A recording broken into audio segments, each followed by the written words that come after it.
ಅವನು ಹಳೆಯ ಗಡಿಯಾರವನ್ನು ತಳ್ಳಿಬಿಟ್ಟ. ಆದರೆ ಸತ್ಯ ಗೊತ್ತಾದಾಗ ಅವನು ಅತ್ತ. ಒಬ್ಬ ಹುಡುಗ ತನ್ನ ತಾತನ ಜೊತೆ ವಾಸ ಮಾಡ್ತಿದ್ದ. ತಾತನ ಬಳಿ ಒಂದು ಹಳೆಯ ಗಡಿಯಾರ ಇತ್ತು. ಅದು ಹಳೆಯದು, ಚಿನ್ನದಂತೆ ಕಾಣಿಸೋದಿಲ್ಲ. ಹುಡುಗಗೆ ಅದು ಅಷ್ಟಾಗಿ ಇಷ್ಟ ಇರಲಿಲ್ಲ. ಒಂದು ದಿನ ಅವನು ಕೋಪದಲ್ಲಿ ಆ ಗಡಿಯಾರವನ್ನು ಡ್ರಾವರ್ ಒಳಗೆ ತಳ್ಳಿಬಿಟ್ಟ.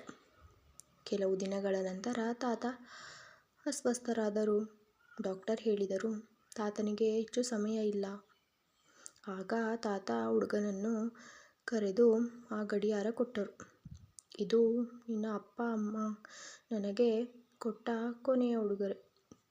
ಇದರಲ್ಲಿ ನಮ್ಮ ಕುಟುಂಬದ ನೆನಪು ಇದೆ ಮಗ. ಆಗ ಹುಡುಗನಿಗೆ ಬೇಜಾರಾಯಿತು.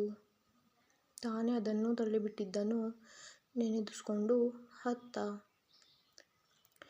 ಆ ದಿನದಿಂದ ಅವನು ಅರಿತುಕೊಂಡ, ವಸ್ತುವಿನ ಬೆಲೆ ಅಲ್ಲ, ಅದರ ಹಿಂದೆ ಇರುವ ನೆನಪು ದೊಡ್ಡದು.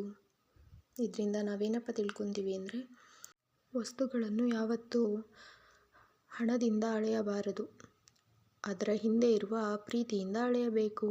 ಇಂತಹ ಇನ್ನಷ್ಟು ವಿಡಿಯೋಗಳಿಗಾಗಿ ನಮ್ಮ ಚಾನಲನ್ನು ಸಬ್ಸ್ಕ್ರೈಬ್ ಮಾಡಿ.